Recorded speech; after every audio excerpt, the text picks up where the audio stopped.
Okay then. On our way to Big Bertrude's, not Big Bertha's. A small bog dweller outpost at the edge of the sea.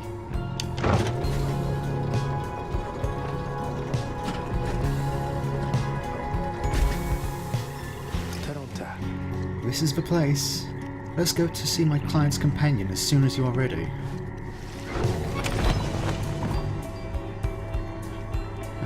Once again, no one wishes to talk with us.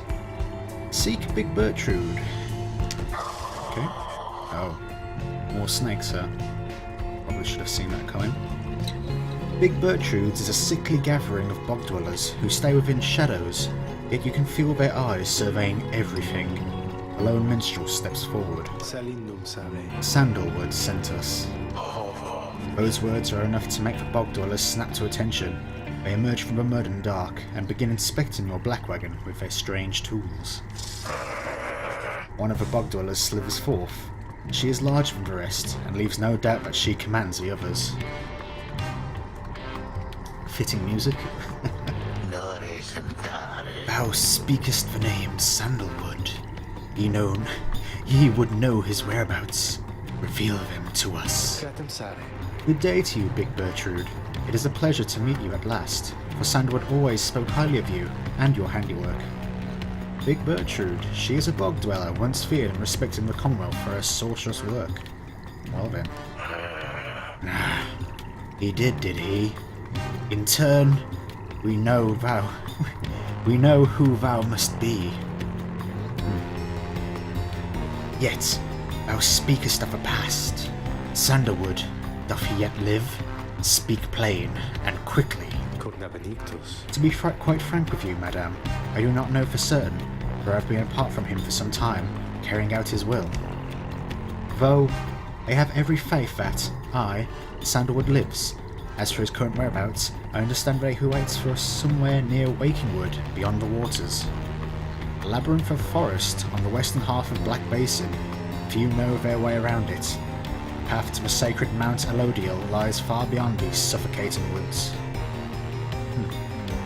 We wish to seek him there, though, as you can see, our wagon is ill-suited for the task. The one called Bertrude frowns at this, studying the lone minstrel all the while. Indeed. Then, leave us. Return at dawn. That is all. By your grace, Big Bertrude. The lone minstrel turns away, but Headwind stops him. Hold on. Are you sure about this? Leaving the wagon in their care?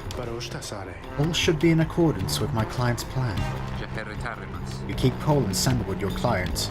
He must reward you well. Aye. In a manner of speaking, he helped me find a sense of purpose I thought lost. Edwin nods at this, then turns to you. Well, my friend, I guess we'll see what happens, right? I'm off to let the others know. You find yourself with time for your vocations while the bog dwellers go about their business. Either train someone, go forage for resources, or study in private. While there are a few things we could get from the slug market, I still think that studying in private and giving little boosts to everybody is still the best course of action in these times. I imagine that we should have enough rights ahead of us, but everyone earns some sort of enlightenment. So, study in private we will. You excuse yourself from the others to go pore over the Book of Rites and its mysteries, though through greater understanding comes the reader's influence. Well, I've already done one rank in presence. Might as well do another. Although hope would be handy as well, especially right now, being in the bog. But I assume we're leaving the bog well, we are leaving the bog soon. So hopefully we'll get our hope back after that. So for now, we'll go for another rank in presence. The texture of the pages of the book, the foreign bindings. Despite the volume's age, it shows so little sign of wear. At times, the power emanating from it almost overwhelms you. That might come from a book made out of the hide of what could be considered a god in this world, I guess. Inspiration comes to you in a flash, whether from the book or from within, you cannot tell. You gain reader's infamous tenacity. Yay.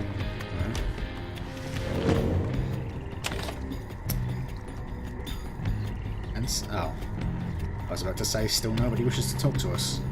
But it's not like we can go into Black Wagon to talk to them if we're not there at the moment. The Lone Minstrel finds you early the next day. Reader, it is ready.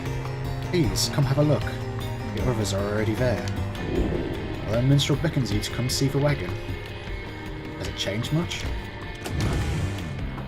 Ah. Yes, somewhat it has. A black wagon appears different now than it did even a day before. The hull is fully sealed and reinforced, and all manner of nautical equipment adorns the port side. Aye. Wow. You people seeing this? I'm gonna have a look around. The wagon should be fit for sea voyage. Let us depart at your earliest convenience. What about Big Bertrude? Not Big Bertha. She then appears, as if on cue. Tell that Sandalwood he owes us twice over. If I may, Big Bertrude, you could tell him yourself if you wish to accompany us on our voyage north. Our group would welcome someone of your vast experience. Dare we make flirtations upon us? Wow. That's one way of looking at that. No, Enough. But, should ye see that Sandalwood, tell him also to come and visit us again. Now be gone from here, and tell no one that we were paid in favours. She slithers off without another word. Soon the Lone Minstrel breaks the silence. We are fortunate that she assisted us, where we should go, just as she said. I know the navigational controls and shall explain. This is so exciting! I don't know how to swim! Oh.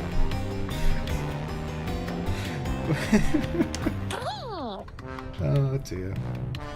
Tizo seems to share May's enthusiasm for heading out to sea. I am beginning to feel ill already. Your black wagon became seaworthy. The Sea of Solace awaits. Very well then. Onward we shall go. Before she left, Big Bertrude shared knowledge of a current that should draw you out to sea. Okay.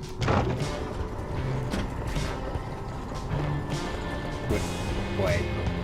Are we just gonna dive off the edge here? We are, aren't we? Oh! Not quite. The black wagon is now a black boat, it seems. Ah, the worm gulf? You and your companions watch the sea as your wagon rolls over the gentle waves. We have crossed into Worm Gulf. I hope that all of you are acclimating well. The tempestuous Sea of Solace lies beyond this death-still body of water. Exiled worms from the Sea Dominion naturally congregate around here. There is no acclimating to these worm-infested waters. We risk everything to sail here. Exiled worms of the Sea Dominion tend to seek out the cold of the downside seas. Known for being reckless and single-minded, they were perfectly suited to fill the Commonwealth's front lines. As long as we follow the cold current Big Bertrude indicated, we shall be safe. If the next right is in the middle of this sea, how will our adversaries meet us there? They shall find their ways, as we find ours.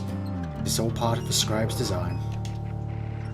Now, reader, please confirm the next point of our sea journey. We seek out the hulk of oars. A carcass of the doomed exploring vessel Dazraban. There we go. Lost in the waters of the downside.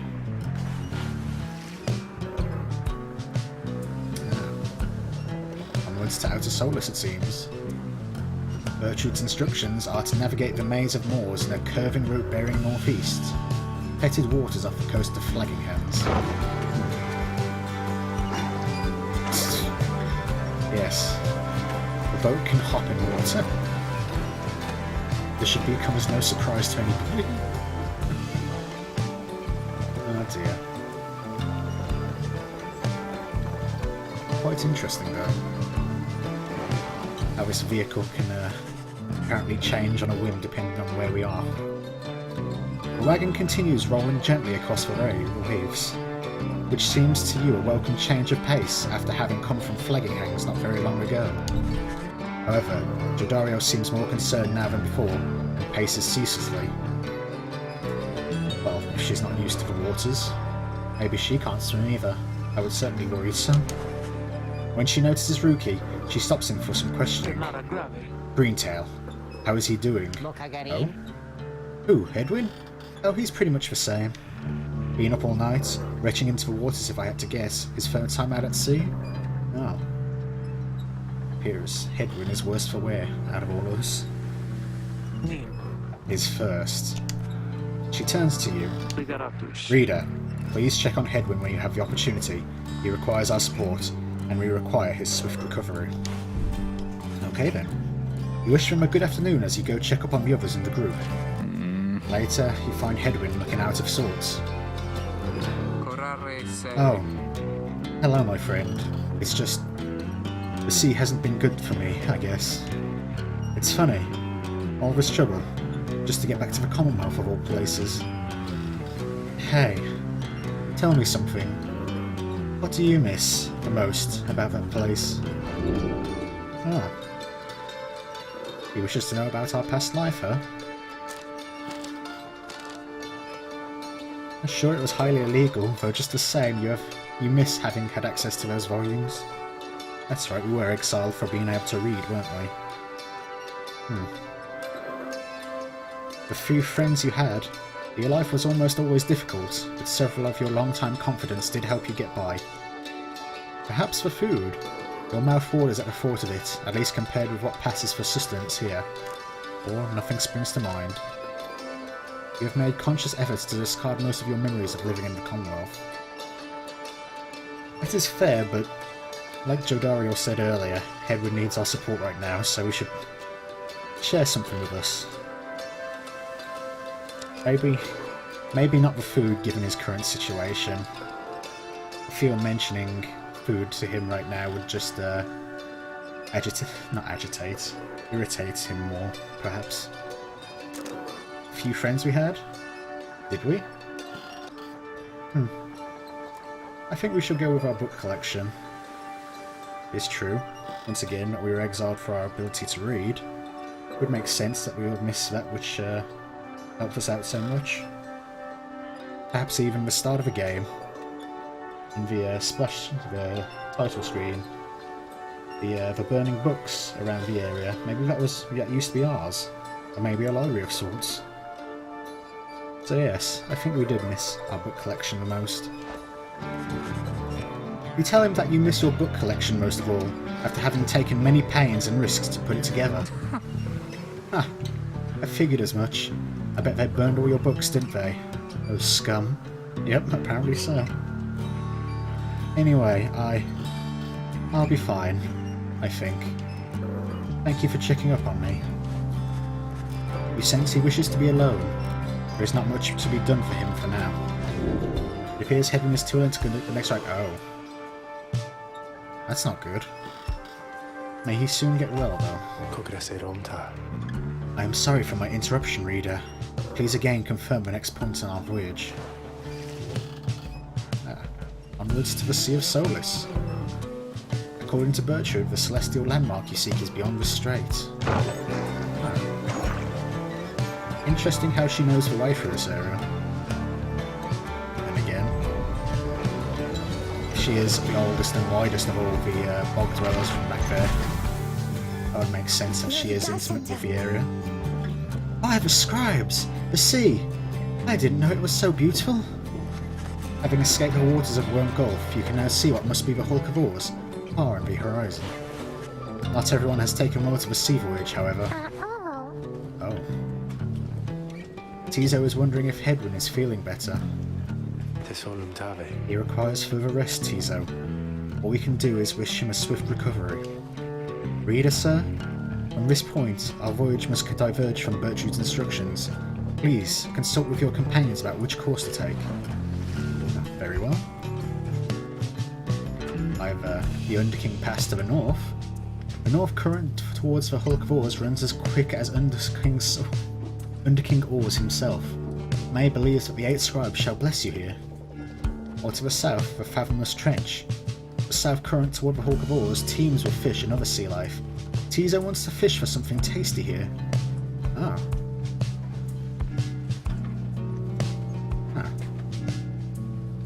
We can either have the 8 scribes watch over us as we pass the area, or we can go fish. Or Tizo. You know, against better judgments, I think I'll travel south and go fishing for a while. Maybe to break the monotony.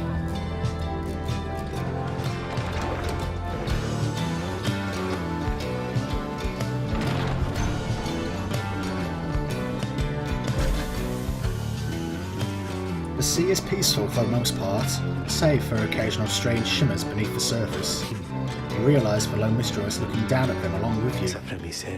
Those shapes down there. Some must be worms from a sea dominion, cast into exile. A vast and war-torn undersea regime, home to untold numbers of amphibious worms. Having conquered their waters, the worms clambered onto the Commonwealth shores in search of new wars. I understand they tirelessly fought the Commonwealth's wars, having grown weary of their own. They must make worthy adversaries. Oh, Tizo appears to have spotted something tasty. A fish, perhaps? Tizo dives without warning into the depths below. And there he goes again. That one enjoys being at sea, despite its perils. Eventually, the little ump resurfaces, clutching something in his claws. Tizo caught a black-eyed puffer. You could always sell it. I'd think he'd want to eat it though, wouldn't he? A limbless, cold-blooded creature caught at sea. Huh. Very well then. Some more money won't go to. Isn't too bad. Well, it does make one wonder what could have been gathered from the Scribe's blessing up north. At last you arrive at the Hulk of Oars. After journeying across the sea, it seems the next rite is to commence here soon, though there is no sign of your next adversaries. Yet. Oh god. How did Ron get here? We shall find that out in a moment, I guess. First... Jodario. What troubles you? Headwind, perhaps? Reader, a moment of your time. You ask what's on her mind. Headwind is beginning to recover from his illness. However, its sudden onset serves as a reminder, I believe.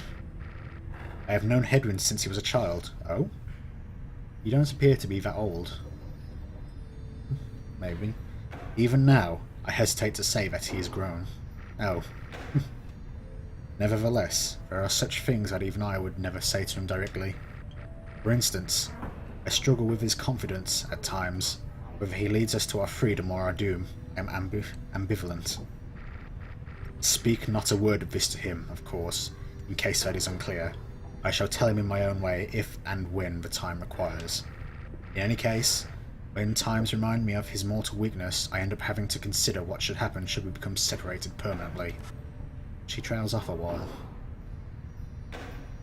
But she has a long-time connection to Headwind, it seems, and she says she's known him since he was a child? When he was a child. Was that when she was a child as well, or...? Huh. What I mean to say is...